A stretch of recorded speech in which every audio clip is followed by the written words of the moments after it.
right, everybody. Welcome back to MAPOP Sports. This is Grandy. If this is your first time here, thank you for checking out the channel, checking out this video. You guys are returning. Welcome back, guys. Appreciate you guys coming back and joining me for this fun endeavor of selling sports cards for a living, guys. So, and hopefully everybody's having a good week. Just been kind of busy. I've been listing a lot of these kind of like base rookie cards. I got a decent lot over the weekend of just kind of base rookie cards, so I'm just kind of scanning them and listing them pretty quickly. So I'm getting, several hundred listed daily on that, so that's kind of cool. So I'm just kind of going through that, selling them pretty cheap, probably at about $1 or so per card. So we'll see how that does, and I'll let you guys know on that in regards to the eBay store. So quick video today, let's jump on it. Some quick tidbits, some quick things that I've learned selling sports cards full-time on eBay. So I know a lot of people who sell sports cards, whether it's on Whatnot, on eBay, whatever. I'm going to focus more on eBay today because that's primarily what I do and what I've kind of picked up, what I've learned, what I think it's helping me. Everybody's situation is different. I always tell you guys that. So do what works best for you. But my thoughts are always try different avenues, different tactics, things like that, and kind of figure out for yourself what's going to work for you. Because, like I said, there's no one shoe fits all type of deal, especially when it comes to sports card selling and what's going to work for you in regards to profitability wise. So, for me, currently, I would say the biggest tip right now is figuring out your inventory. Excuse me. Inventory is key. And when I say inventory is you have to kind of figure out what's gonna be selling, what is in high demand, what sports, what factor, things like that.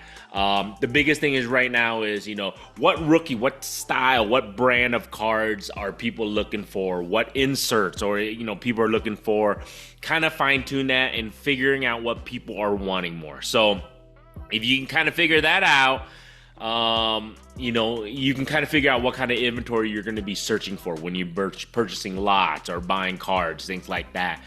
So kind of, I wouldn't say niche down, but I would definitely say fine tune your inventory list. Whether it's, super, super low end stuff, whether super high end stuff.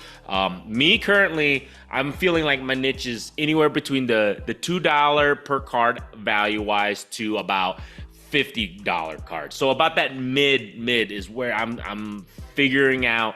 That's where my niche is currently. I feel like that's where I'm succeeding.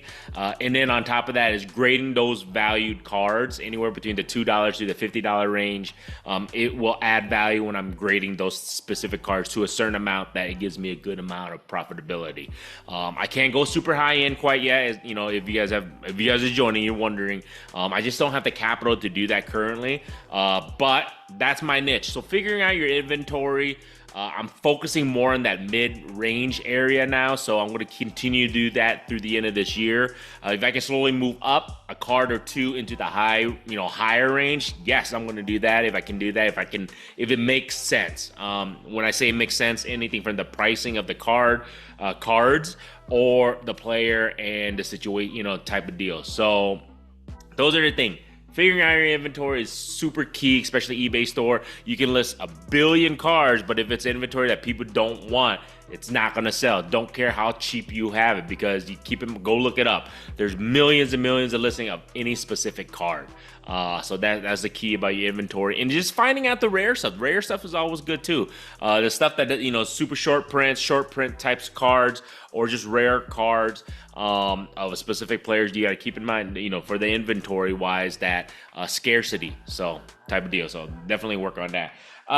The type of store I currently have, let me look, we're here real quick. I currently have the premium store. If you guys are wondering, it's at, if you do it on a monthly basis, like $75 a month on that, versus if you renew for the entire year, is like $60 a month. So I currently have the premium store. I can have up to, I think, 50,000 listings, which I'm coming up upon now. So I definitely wanted to talk about that.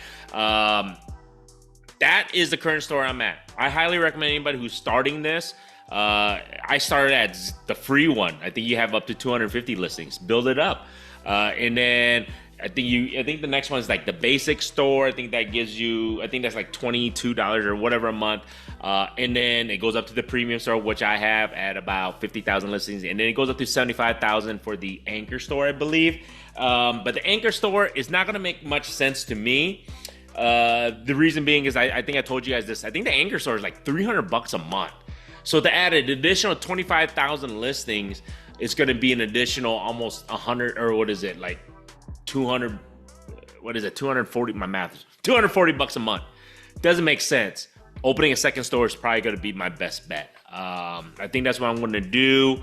I know it's going to be different. I'm not going to have any followers on that one quite yet, but I'll just have to build it up. But financially, it doesn't make sense for me to go into an anchor store to add additional only 25,000 listings, some new, more insertions, things like that. But to me, if I just start a new store and then build that up 250 and then build that up to another, think about this. If I have 2 premium stores, I literally have 100,000 listings for $120. It only makes sense to me. So I think I'm going to go that route, and we'll see how that does, guys.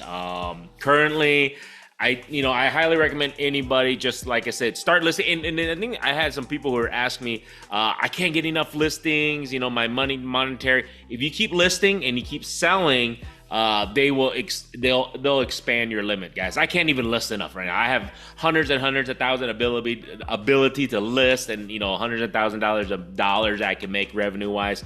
eBay definitely rewards people who can sell and ship on a timely basis and have good feedback, and they'll expand that. So if you're just starting out, don't worry about that. You will be able to up your limits shortly. Just do what I just told you guys, and you'll be just fine. Shipping is the biggest thing, guys. That's another one I want to talk about.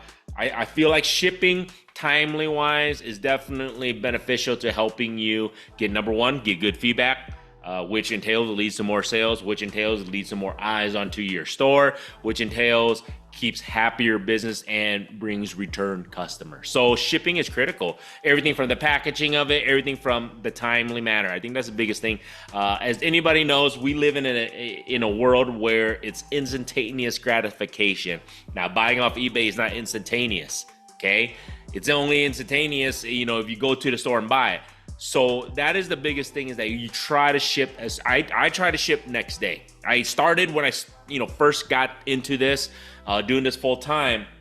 I was shipping maybe on a two business day thing, which was fine.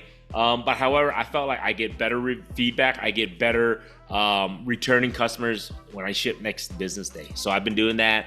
I know it's tough sometimes, especially if you're doing it as a side hustle. That's the biggest thing. If you're doing it as a side hustle or you're just doing it part-time, leave it at the 2 to 3 days. That's fine. But if you try to ship next day, if you can do it, do it. And especially when you have the 2 to 3 business days, because those people are probably expecting it within like 4 to 5 business days. But if you ship next day and then all of a sudden they get it within 2 business days, boy, I'm telling you, you'll see the feedback, how happy and how amazed they are at the fast shipping. Returning customer, guys. So shipping is critical, I feel like. And so that's something that I feel has helped me. And I think that will help others in the storefront of using the eBay to ship sports cards. So try to ship as fast as you can and do the best you guys can on that end. And then another thing is, I definitely want to talk about is promotional sales, doing promos, things like that. It doesn't hurt. I feel like it definitely puts more eyes onto your store. If you want to pay for ads, you can.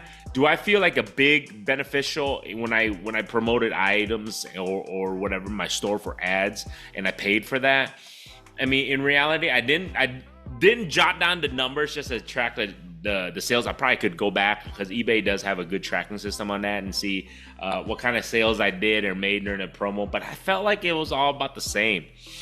Biggest thing was, doing those sales here and there. It helps. But I don't think it increased it tremendously to the point where if I paid for the advertisement, I don't know if that was worth that. But doing promo sales definitely work. I felt like it definitely brought people's attention to the store, saying, hey, there's a 10-20% sale or clearance sale, things like that. I definitely do think it helped. How much? I mean, I'd have to go back and track it. I didn't have time to do that. But I felt like there was definitely more activity. That's the word I was looking for. There's more activity in the store when I did those promo sales. I don't know. There's a lot of stores who do it all the time. I mentioned this before. Am I going to do it all the time? No, I'll do it occasionally, because to me, when you say the word sales or clearance, it should be that. It should be a benefit for the buyer to purchase now because it is on sale. If I just do it all the time, I understand it's a psychological thing when people see that word sale and all, but to me, it's just, it should mean something when you put something on sale or in clearance. I mean, that's me personally. I don't know. You guys let me know what you guys think on that. But like I said, there's a lot of stores who do like a year-round sale, but that defeats the purpose, I feel like, of putting that word sale on it. That's just me. I don't know. You guys tell me on that. Another thing in regards to eBay and sports cards and everything, pricing is critical. Just like in anything else, you want to price accordingly. You don't want to underprice yourself. I feel like I do that sometimes. You don't want to overprice yourself, and I feel like I do that sometimes too. That's the nature of sports cards. You have to understand that it's very, very fluctuating in regards to prices. So, you can put a card literally for $5 that, the last couple sales have been $5. All of a sudden that specific player does amazing, and who knows, his card literally jumped two times, or her card jumps 2 times.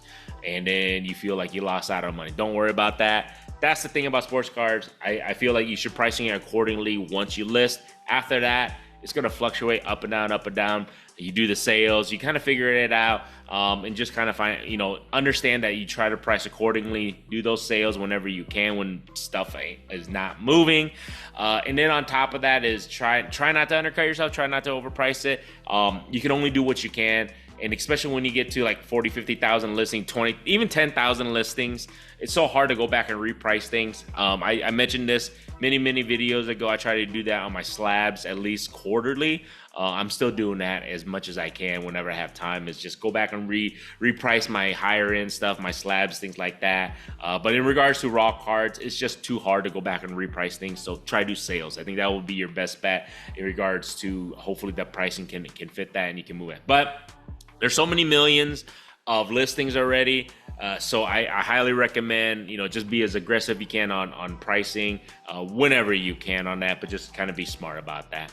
Another big tip for, increased sales that I felt like I think I'm doing well on my eBay store is that pictures. I've increased my pictures, my scanning ability. The scanner, it is what it is. If you can afford a scanner, I recommend that, especially if you're doing low end stuff. It helps time, it helps in regards to taking pictures, all that stuff. So it gives you time to be able to do other things. So if you can do that, and also any, super thick cards, slabs, and like that, I highly recommend. Obviously, if you submit to grade, whether you use PSA, SGC, you can look up those cert numbers, and then I believe they should have their pictures, so you can use those pictures for your eBay store. Or if you're taking pictures, I highly recommend trying to get a nice camera. And plus these days the phone cameras are so good, so try to do the best you can, take nice pictures, get decent lighting, whatever you can. That's the biggest thing too, guys. Don't forget, don't underestimate lighting. I think lighting is critical when you're taking pictures. So if you can get photography lights for cheap wherever, or just nice soft light, white lights, whatever, I highly recommend that when you're taking pictures. So lighting for the pictures to list on the eBay store, I feel like it definitely is critical. It looks more professional, it looks a little bit better. I try to do it. When I first started, I just took a picture off of a table or whatever. I didn't really care, but I think it helps a little bit. It just looks cleaner. So lighting definitely critical. So make sure you guys take good pictures. I highly recommend that. And then last but not least, I highly recommend listing. Just get started, start listing as soon as you can, keep on listing, keep on grinding. I'm saying that word, because it's a numbers game. Sales in any aspect, in any industry, in any business aspect is a numbers game. The more listings you have, the more items inventory you have, the better opportunity you have to close the sale or make a sale. So keep on listing. If you're listing 10 items a day, 5 items a day, whatever the case may be, and you're not seeing any sales, keep on listing. It sooner or later, hopefully it will come. I've, you know, at the beginning when I started listing 10 a day, I was just like, man, it sucks. Shit ain't moving, right? It happens, guys. A lot of people, I understand, you know, come and say, like, I got 100 listings. I've been listing on a daily basis for 2 weeks. I can't make any sales. It happens. But that's the thing about sales. If it was easy, like I said, everybody would do it. But keep on doing, keep on trucking, keep on moving forward. Once you get that first sale, the excitement you get from packaging and shipping it, I'm telling you, man, it's awesome once you get that first sale. And then on a daily basis, the best part of my day, I keep telling you guys, is super weird. My wife is like, you're weird and you're crazy. Best part of my day is when I go and pick all my cards to package and ship. I love that part. I don't know why. It's just, a lot of people think it's tedious work to package, ship, print, and labels. I love it. It's weird to me. It gives me joy when I'm picking these cards because it's kind of cool to see, you know, certain players that people are purchasing and then just packaging and shipping it. I love that. Find your time where, you know, doing your daily job that excites you, and that in reality excites me. And I love it. I put on my favorite podcast and I just get to my shipping, and that's what I do. But numbers game. At the end of the day, keep on listing, guys. Don't quit. Continue it. If you're doing this, like I said, side hustle or just part-time, keep on doing it. Think of this. Worst case scenario, you're putting these cards up for sale no matter what. Worst case scenario, you don't sell it. It's still up for sale. You were going to sell it anyways. It didn't make a difference. So keep on listing. Keep on trying to, you know, fluctuate the prices. Fix on that. Try to, you know, start a social media account, whether it's Instagram, Facebook, YouTube, whatever. Try to get the word out about your store. Get the word out about the cards you got for sale. Instagram's always a good spot. It's free. Social media is free, guys. Facebook, Instagram, all that good stuff. YouTube, it's all free. If you want to start on that, I highly recommend that, and try to just build your base or build your following, whatever the case may be, or just getting your name out and getting people to know that, hey, I got stuff for sale. If you just post only on eBay, it's kind of hard to do that. I've done Whatnot. I told people from Whatnot to come here and check my eBay store out. I told people from Facebook. I've told people from shows. Shows is critical. Telling them to come check out the eBay store. So, and then keep on listing. That's the thing. If you tell somebody you have a store and if you only have 3 cards listed, they're gonna be like, what the hell? Keep on listing. Keep on listing, keep on listing, keep the grind moving, and hopefully you can make some sales, guys. So there you guys go. Just some quick little tidbits. Hopefully that helps you guys out a little bit. Some things that I felt like has helped me at the eBay store. And this is the thing. It will work for your McCarty store. It will work for your Instagram. It'll work for your Facebook, because you have to put pictures. You have to list. You have to tell people. It's all how you do it. The process of it obviously differs per platform. But in reality, it's all the same concept. You're still telling people about your store. You're still listing. You're still pricing. You're still shipping. You're still doing all those things when it comes to selling sports cards. It's just different processes, but it's still the same concept. That's the thing about sales, about doing sports cards. So there you guys go. Hopefully that helps. Sorry, kind of long video. It is what it is. If you guys like this stuff, feel free to subscribe. If you have not subscribed, all good. Appreciate you guys watching the video. Don't forget, check out my eBay store. Link is in the description. Every little bit helps. I'm listing on a daily basis, hundreds of cards, whatever I can. And then, like I said, I have a PSA submission coming back this week, so hopefully I can get that listed the next day too. I may do a PSA submission review. I don't know. I haven't done that in a while, so I might do that, change up the videos a little bit. But if you guys like this stuff, like I said, man, I'm just kind of telling you guys my story and everything on that. So of doing this for a living. So other than that, enough talking. Have a good rest of the week, guys. Appreciate you guys. Go Hawks. Go Hawkeyes against Iowa State. Beat the Cyclones. Go Bears. First weekend of football. I'm super excited for the NFL. Go Caitlin Clark. Let's go. Triple-double machine. Appreciate you guys. Till next time.